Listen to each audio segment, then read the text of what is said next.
The Project. Kuwait. Learn. Live. Hello and welcome to The Project. On today's episode, the big guy's not around to push Maddie's buttons, so Maddie and Meg get together to discuss stress management and that work, life, and health balance that everyone seems to be chasing. In a fast-paced 21st century, it's extremely difficult to avoid or eliminate the stress in our life. But there are many ways to cope with it. We'll discuss all this and more in today's episode. All this and more in today's episode. So, episode 2 without the big guy. And you know what?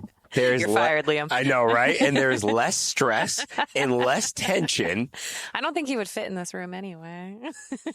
Ooh. Sorry. Ooh. I said it. Liam, gotta shave off a few pounds, buddy. Maybe off that barbell. No, I was thinking, well, last episode he was what, 6? Was he up to 6'8" yet? He might be. I think I had him close to 7. He might not fit through 6'8", and from my last intro, he's about 300 pounds. So, okay, and you're down to about what, 5'2" now? Every episode he gets taller, you get shorter. I know, but speaking of stress, Don't you guys start talking about me? hey, look, without Liam here, I have no one to make fun of. Okay, and I can't make fun of you because you're the smart one. You'll just pummel me. All right, I can't deal with those insults. I can't deal with that right now. I don't want to stress you out.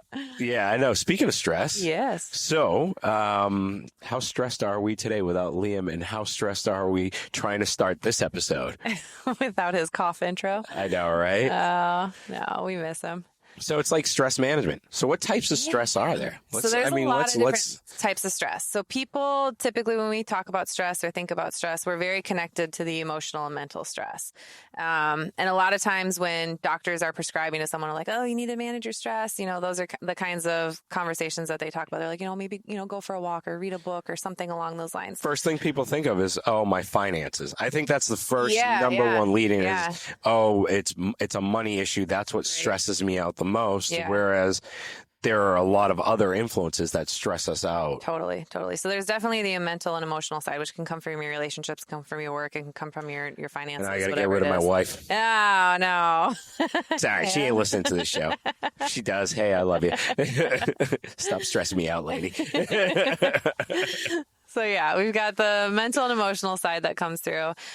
You've got digestive stress. So that's like what you're eating and what you're drinking. We've talked about this before with the guts having such a huge connection to your brain and your mood, and how your body manages stress and what those hormones, do to balance out stressful responses in the body. So your digestive stress is a huge source for a lot of people. And a lot of times fixing the digestive stress helps manage the mental.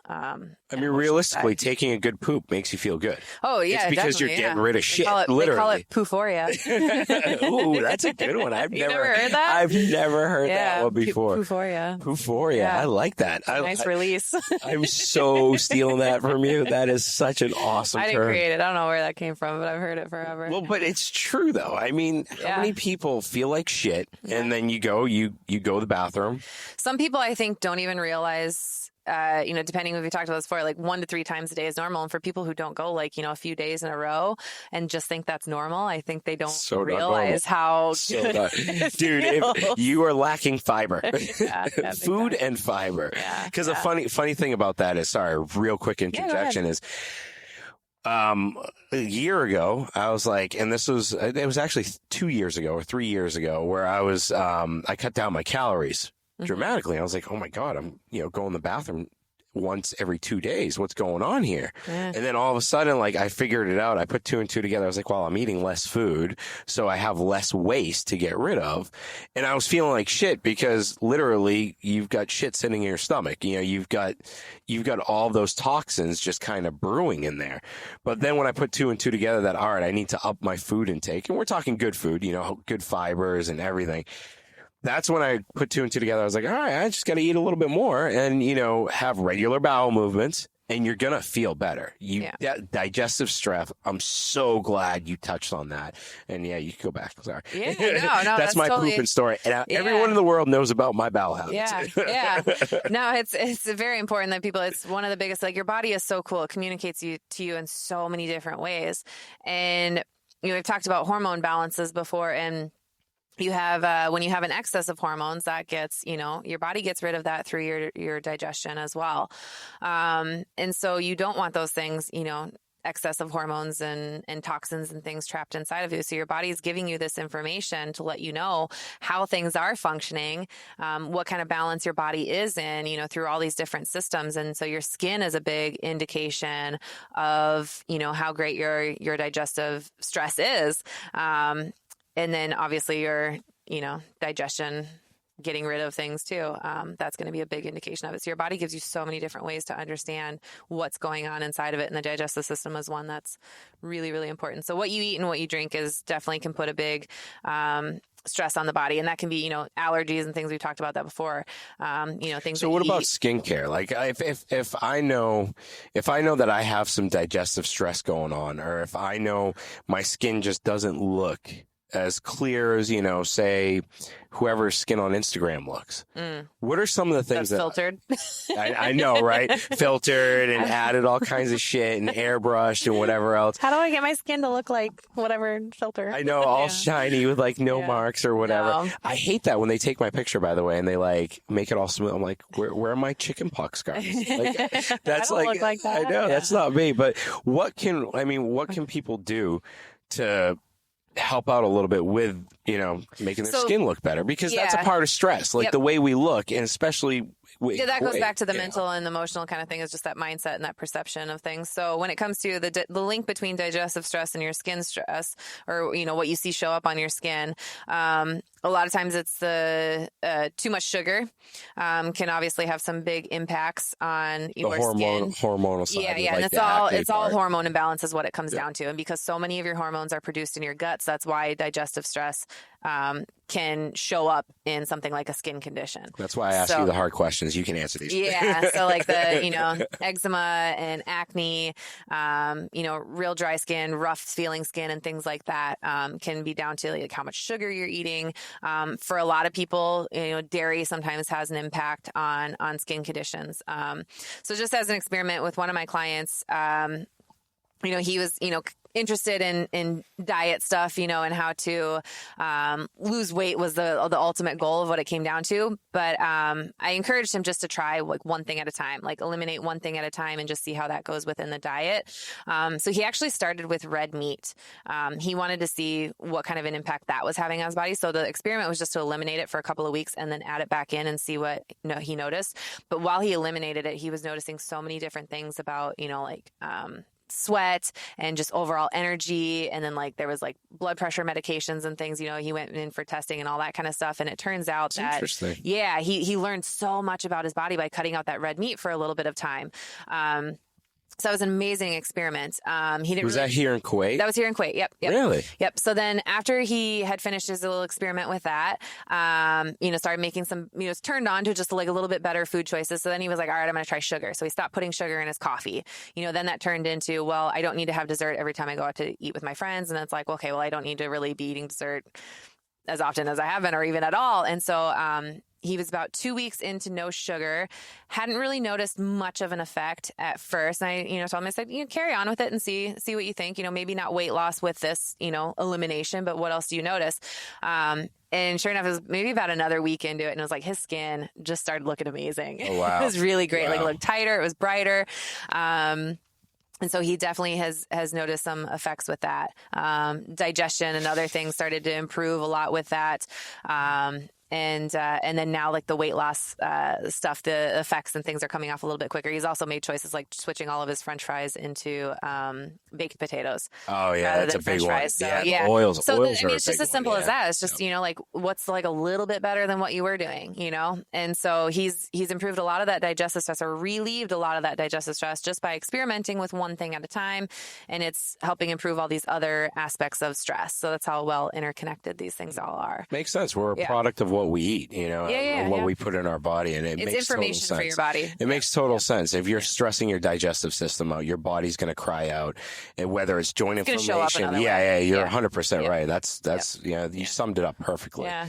So then there's Also environmental stress. And so this is a little bit harder to control. This is, can come down to like your air quality, your water quality, things like that. But it's basically who and what's around you. So living in the city, is obviously a very different stress type to living out in the country. Living in Kuwait in general. I was driving down Ahmadi yesterday. Not even traffic. I swear to God, there's a gas leak. And I thought I was going nuts. I mean, I'm driving down. I usually keep my window down. Yeah. I just like the breeze coming in.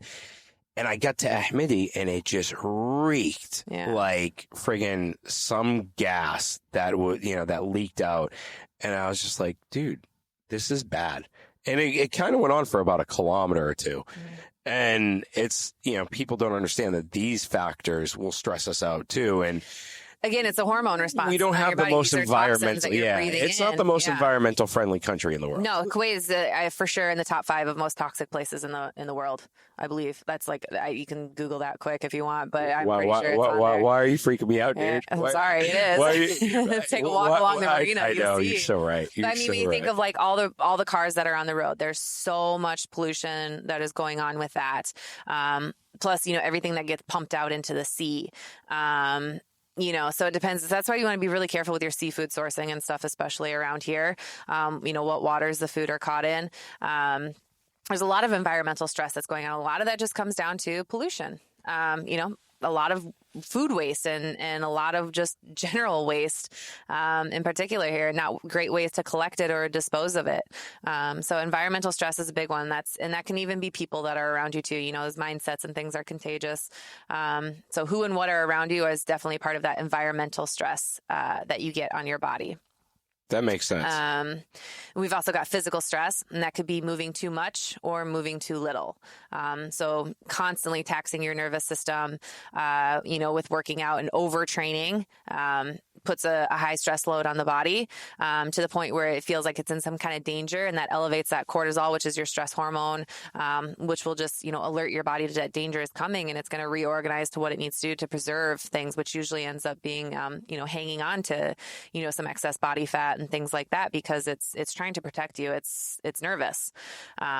So that's on the side of moving too much. Moving too little. Sorry, Kuwait doesn't make the top 20. It doesn't? No, I hate to break it to you. I know, I swear I read that Meg was somewhere. talking a lot there. I was looking for that. I just wanted to see it because, dude, someone got paid off. Yeah, probably. Someone got paid off. There's no way Kuwait doesn't make the top 20. It's somewhere in the GCC. Sorry. Because it's just, I think what you were saying in terms of, and a lot of people don't understand when they do walk into a gym, the stress that you put on your body. It releases different hormones, and sometimes stress is a good thing, and it could be. Yeah, sorry. No, I was gonna. I was gonna be like,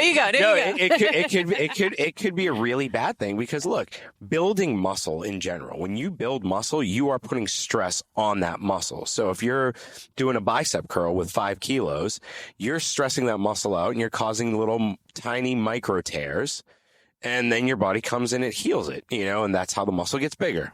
In a simple sense, you can elaborate a little bit more from the science, but that's, for everybody to understand.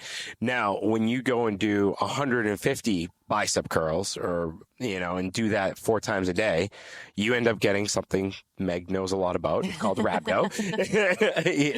And that's kind of your body's way of shutting down. And people don't understand, why do I get joint inflammation after a heavy workout? Or why can't I do this workout 3 days later? And they don't understand the central nervous system. Yeah, it's even so much as like blasting your legs one day and going in and your arms feel weak, and they don't understand that connection of it. So your body is operating as one entire unit, and it's very complex, but it does all come down to those hormones and responses to that.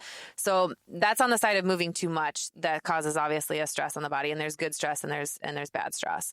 With that. The good stress of obviously adapting and changing the body, but then on the side of too much to where your body goes. There are ways of measuring that too. You can do something. You can measure your heart rate variability, which is a good stress test, which tells you how your CNS is operating. If you were overstressed the day before, you're going to get an indication of your heart rate variability is the beats between each is the beats of your heart. How Oh shit, I'm way off on this. That's okay. I totally forgot. Comes down to, but I mean, I use a device that tells me every morning if I'm ready to train based on the stress that I underwent the day before.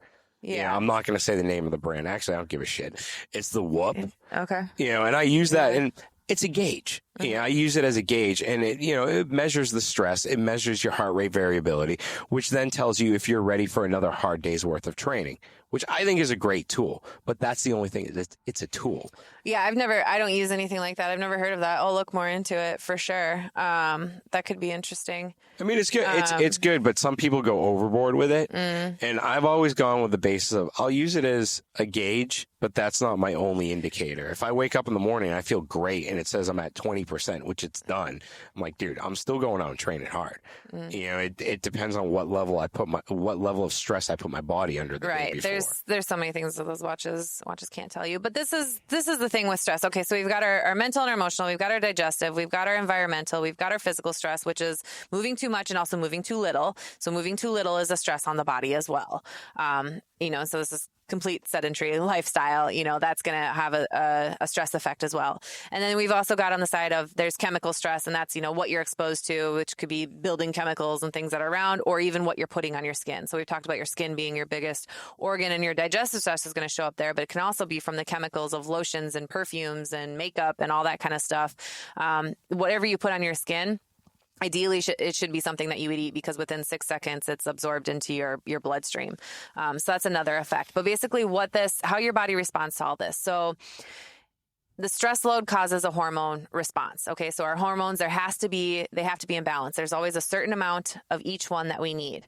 If one's too high and one's too low, then we've got an imbalance. If both are too high and both are too low, in whatever circumstance that they're working with each other, you're going to have an imbalance. And so your body uses hormones as a way to keep everything in balance. All right. Hormone imbalance causes inflammation.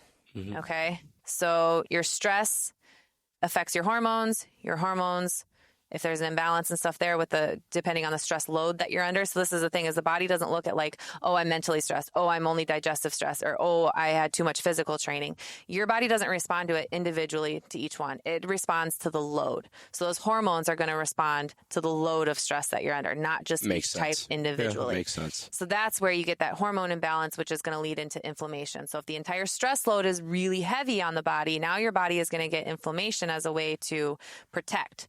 So that inflammation, again, like we talk about, not all stress is bad, right? We need some stress to be able to adapt. It's the things that, can push us to make changes and whatnot. The same thing with inflammation. Like, inflammation is the body's way to protect. It's not bad, but when you get too high of a dose of stress, when you get too high of a dose of inflammation, that's where the disease and the problems come from. Makes sense. Yeah, no, that makes total sense. You're right. The stress load, leading to that hormone imbalance, leading to the inflammation, leading to the disease. So hormones are very, very hard to control, because we talked about all the different ways that they can be affected by all those types of stress. So what you can control with just to circle back, because I got a question from Average Joe over here. Okay, go ahead. I pride myself in that. Yeah. The guy that works behind the desk. Now, I've been working out for close to 4 years pretty consistently right now, okay. Ever since I've lost all my weight and everything. And, my macros are pretty much the same right now. Everything's been the same for almost a year now. And I want to circle around, because you could give probably a solid answer to this. And I know what it is for me, but I'm saying for everyone else out there, I'm engaged. I'm building a house right now. I'm working 9 to 5. I've got a 4-year-old son. I've got to manage finances, and I still go to the gym. I work out like a beast, and I eat right, but I am not losing weight. Now, people will see that and they'll say, oh, I got to hit it harder at the gym, therefore stressing themselves out more. But for me, I know that the stress that I have externally is probably contributing to me staying at this stagnant weight in a homeostasis, so to speak, right? Yeah. Because that's going to do that. If you're overstressed, it's going to keep you at a same. You're not going to burn off fat. You're not going to lose weight. Well, your body's going to readjust. Again, it's going to be a protective mode, a survival mode. So what could I do? All right, or what could someone in my situation do? to break that barrier? Because at the end of the day, people listening to this want to lose weight. So what could they do to break that barrier and start losing weight again if they are overstressed and, under-rested, all the above? Yeah. I would start with sleep, because this is the only time that your body has to recover, for those hormones to do their work, for your body to actually de-stress and shut down. So what starts even before that, I would say, is probably your bedtime routine. So I would start to focus on what the 2 hours look like before you're getting in bed, and what quality of sleep that you're having with that. Sleep is for sure, it'll undermine anything that you try to do in the gym, anything that you try to do nutrition wise, anything that you try to do to manage those other types of stress. If you have poor sleep, not enough sleep, or it's not, deep enough sleep, you're going to run into some problems. Like when I first moved out here, I was coming off of working, one full-time job and about 4 to 6 part-time jobs and freelance gigs. I mean, I was sleeping maybe 4 to 5 hours a night. Wasn't in a real healthy position. And when I first got out here, I bet I dropped about 10 pounds within the first week or so. Or not the first week, the first month or so, I dropped about 10 pounds, just from sleeping 8 hours a night. So, sleep is a big indication. I'm sorry. We're using someone else's studio, and he's just out there screwing around outside. I know. Like, what are you doing, dude? Come on, man. But yeah, sorry, I didn't mean to cut you off. No, that's okay. I was just gonna say sleep will undermine anything that you try to do. So no, yeah. that makes sense. I'm so sorry. I'm sorry I cut you off, but yeah, just for all the listeners, we have. I'm gonna give him a shout out. Okay, Rami, who's kind of a jerk. He's out there. He's telling me I owe money, but I'm just like, no, it's not happening. But yeah, so let's go back to this. He's out of here. Sorry. He just tripped on his way out. I think they call that karma. I know, right? I know. It's a perfect distraction to kind of like light us up. All right, bye. Bye. I love you too. All right. Yeah. Okay. Yeah. So yeah, we could cut that out or just leave it in there. I thought that was pretty cool. I'd say bedtime routine. Going back to the sleep side, I would say looking at that prioritizing the sleep as a way to manage all those other types of stress. You want to start there. If you've got good sleep, then there's a lot of other aspects that you could go and look into. But that's probably the one that undermines it the most and that most people struggle with. What about meditation? I mean, a lot of people struggle with meditation. I think I tried meditating and it just stressed me out way more. I'm like, why can't I meditate? And it turned into what's supposed to help me de-stress, stressed me out a lot more. So a lot of people have this confusion about what meditation is. And so some people think that when they sit down to meditate that there's supposed to be nothing going on through their mind. Like they're supposed to be, totally not thinking about anything. So the second they get a thought in their head, now they're stressed because they're like, well, I'm meditating right now. I'm not supposed to be thinking about this. That's not the point of meditation. The meditation is not to have zero thoughts. I mean, your brain's job is to create thoughts. You can't turn that off. That's so true. The idea is to slow down the pace of those thoughts and how many of those thoughts that are coming in, basically. And it's just being able to look at those thoughts that are coming through and understand, maybe what are they trying to communicate, but really not trying to analyze them much in that moment. You're not trying to judge, where they're coming from, or what they mean or anything like that. Again, it's the brain's job is to create thoughts, and that's going to happen based on experiences. And these could be thoughts that are triggered by, what you heard in passing, or at a cafe, overhearing a conversation. It could be thoughts that were triggered by, a certain smell. It could be thoughts that are triggered by, what you saw on Instagram, 10 minutes ago, it's like there's all kinds of things that could be floating around. So the idea is just to slow down the pace of those thoughts, is not to eliminate them. But meditation is also, if you look at what it is, it's an observation. So you're observing those thoughts. So if sitting down with your legs crossed, and eyes closed isn't a meditation practice that you're into, fine. Then you can walk and meditate. You can have your eyes open and meditate. It's just an observation. Just take a few minutes to take some deep breaths and really just see like what is going on around you or what's going on inside of you. So my meditation practice every day starts with a movement where I I circle through each joint and I just move like my neck around in circles. I'll move my shoulder in circles. I'll move my hips and I'll move my knees. And this is like an immunity check for me, basically. And it's a chance for me to kind of body scan and see what's going on. Like, how do I feel? Like, maybe I don't feel 100% in my hips today. Maybe I don't, so it helps kind of gauge what I'm going to do for my training. But it's also just a nice way to observe, like, how slow am I moving? How fast am I moving? And then within that, I can observe, thoughts that I have of what's coming up for the day, or, what's related to even just physically how I feel. If I feel more tension on my right side and things like that, like, what's that all about? So it's just an observation is all meditation is. I think that's so important that people need to understand. It's not sitting and blanking out your mind. It's meditation could be whatever you think it is that's comfortable and relaxing, right? I mean, I think literally just taking a moment to breathe. I mean, and put the damn phone down. I think that's the number one thing. Like, my most relaxing times these days, like what's calmed me down a lot in the past 3 weeks is going into a sauna.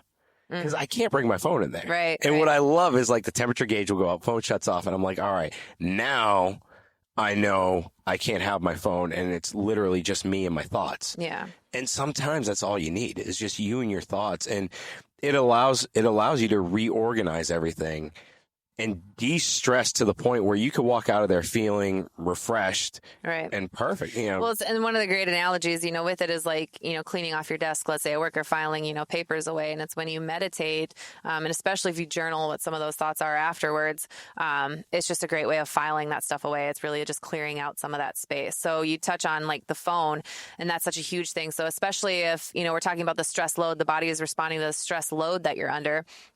So let's say, you're already kind of emotionally stressed. Maybe you've got some digestive stress going on. Now you go into the gym and you do a workout. Immediately after your workout, you go and you grab your phone, and now you're back to, seeing all these messages of things that you need to get done for the day. Or, you're scrolling through Instagram and, maybe you didn't have a great workout and you're seeing someone else. Maybe you didn't get enough likes or whatever. Whatever it is. So it's so important, especially after doing a workout. I would say, like, when you wake up in the morning after your workouts and when you go to bed, just so really everyone knows that's Meg hitting the table. Yeah. Pounding on the table. I get rid of Liam and I got you now. Jesus. Aggressive. But those are going to be the times to really pay attention to your phone. So, like, immediately following that workout, you want to take the next 5 minutes or so, no phone. Don't look at that phone. Don't let anything else in at that time.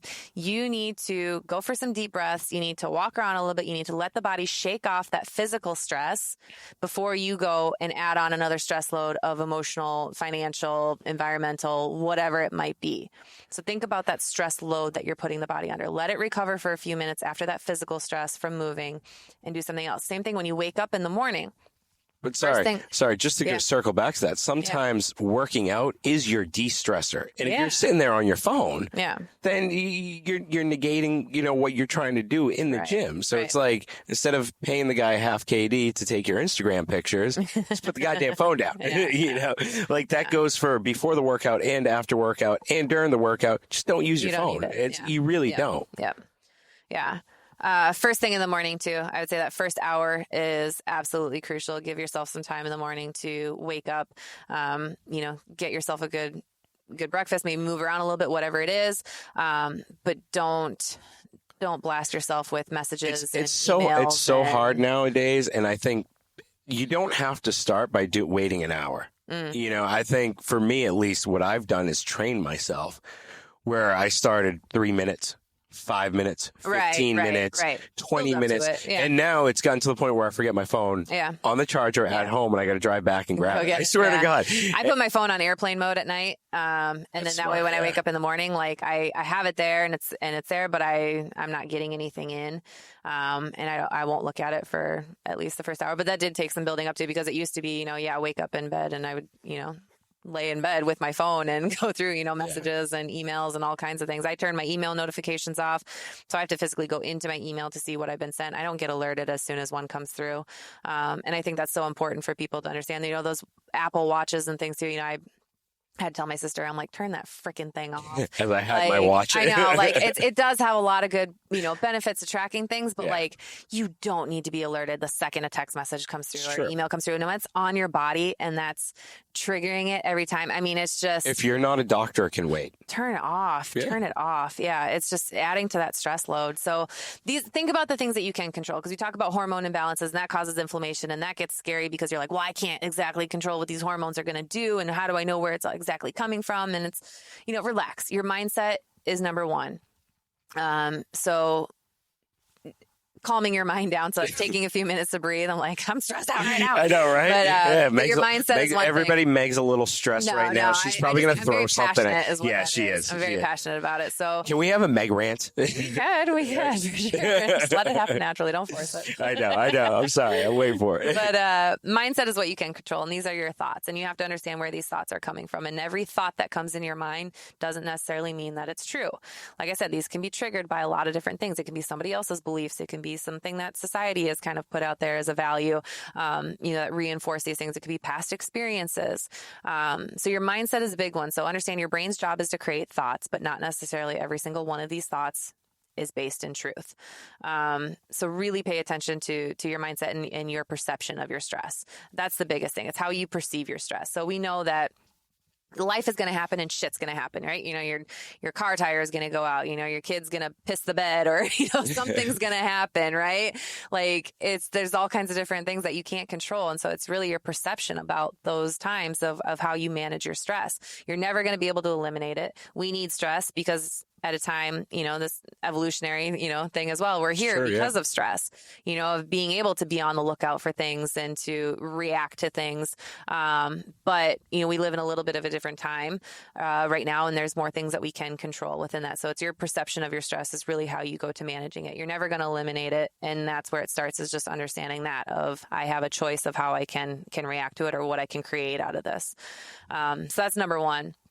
Your water and your sleep, those, like I said, those are always the two biggest things that I have people focus on first, because your water is going to help with the hormones, making sure things are hydrated and well to do their job. And sleep is the other side of that, making sure that your body can communicate and recover. And then the movement side, you can control how much you move or how little you move. So those are things that you need to pay attention to. So those are the top few things that I would get people to focus on how to manage your stress. Yeah. Yeah. Well, some people live by stress. They let it control them. My mother lives by stress. Yeah. Yeah. I hope she never listens to worrying, this. worry wart. Yeah. That's what, my grandma was what we called her. She's just worried about everything. And that's my mom too. She's got a lot of fear of things. She doesn't want to, traveling, and me traveling, that all stresses her out and scares her. And it's just, again, it's the perception. And a lot of that is driven by media for her. So. Which is understandable. Yeah. I mean, there's nothing you could do. Sorry. That's all right. Cough for Liam. Yeah, I know, right? Again, I get rid of Liam. What am I supposed to do here? But no, I mean, I think that was, that's some great stuff now. I mean, I think one of the biggest things that I want people to take away from this one, especially something you hit on a little earlier, is, because it's just environmental. It's, it could be the social media aspect. It could be everything else tied into there. And, dude, it's not about just not giving a shit. It's about trying to find your happy medium of how to fix it yourself. But yeah. Yeah, I think it's just understanding what you do have control over. And you're not going to be able to change someone else's thoughts or someone else's reaction, or, you can't take away someone else's pain, for things either. It's really understanding, I can give them a space to feel comfortable to talk about things. I can, what kind of things can I do for myself? And that's important, especially for parents, I think, to understand, seeing their kids go through stuff and, being stressed about that. And it's well, what can you do for them? You can't take away, all these other external things that are happening to them. How can you support in other ways? But you have to be able to hold that space for yourself first, I think, before you can start to help other people with that. And it comes down to, what's your perception of it and these thoughts that come through, and what are they founded in, and how do you react to them? Are you just reactive, or do you create what you can out of it? Yeah. And can you do you play the victim role all the time, or do you take that would be reacting? Yeah. Yep. And people that play the victim role all the time, they just yeah, that's when you see those are the most sickly. It reinforces those negative it beliefs. really does. It starts to cycle all over again. It's the same thing, we talk about with like dieting. It usually starts off with this negative thought or belief of something, of like, I'm not good enough, or I don't look good enough, or I need to lose weight, whatever it is. And so then that's what dictates our actions. And so those actions might go into something of like stressing yourself out in a diet. And we talk about digestive stress and all that, or overtraining in these workouts. And then you're not losing the weights. And now that belief is reinforced. And so what does that do? Then that leads to kind of this attitude of, well, it doesn't really matter what I do. So now you go into this binge, and then this binge triggers this belief of, well, now again, I'm not good enough and I don't look good enough. So now I need to try another diet. It just starts a cycle all over and over again. It's the same thing with your stress. You're just going to, whatever the source of that's coming from, or whatever load you're under, those beliefs dictate a lot of what those actions are going to be and how you manage it. So that's the thing with like doctors is they'll, I touched on this a little bit in the beginning of, everyone's focused on the mental and emotional side. And so they know that someone's under stress, and they'll ask about your stress, but they'll tell you, just go for a walk or read a book or things, but they don't talk about necessarily some of these other stress loads, which could be like the things that you're putting on your skin, or especially the digestive side. So there's a lot of aspects. So it's the entire load that your body is going to respond to, not each part individually, but understand where each part, where the stress loads can come from. Dude, you absolutely killed that. You absolutely killed that. This is why they call me the stress terminator. Oh my God, that is such that's your nickname from here on out. Everyone keeps calling me a life coach, and I'm like, I'm a stress terminator. I know, dude, that's awesome. No, but that's awesome. I mean, literally, I think you've summed it up better than anyone I've ever talked to in Kuwait in terms of talking about stress, and especially the stress that we're dealing with here. And it's like, I mean, dude, that's awesome. The only advice I can give to people is, hey, if you don't go to the bathroom for a couple of days, go to the bathroom, de-stress from that. Take a shit, you'll feel better, and like, but yeah, I think you summed it up great. And that's, that's awesome. And if you have any other questions, if anyone has a question, shoot messages for sure. I mean, you've got us on Instagram at the Project Kuwait. Yep. Did I say that right? Yeah. The podcast, the project. We always stumble when it comes to our Instagram. I know. Head over to our Instagram, the Project Kuwait. Shoot some messages and ask some questions. And stress management is a big part of what we're talking about and what we promote out here. So let us know what you're stressed about. Yeah. And Meg's got some awesome fact sheets. Yeah. You got to talk about that. You forgot about that. Looking at it right now, I know, right? I've got a little stress guide. It's called Take 5, which is just take a few minutes. So I go through each types of those stress loads, and I give you a little 5-minute action that you can do to relieve each one of those. Very, very simple.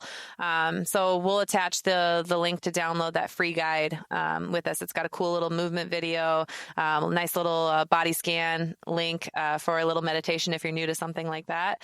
Some simple skincare, air quality, gut health stuff that you can do to eliminate some of that stress. All right. Well, thanks for listening. Thank you, guys. Peace out. Thanks for listening to this episode. If you enjoyed it, please head over to iTunes to subscribe, rate, and leave a review. You can also find us on Instagram at the Project Kuwait. Thank you, and join us next time.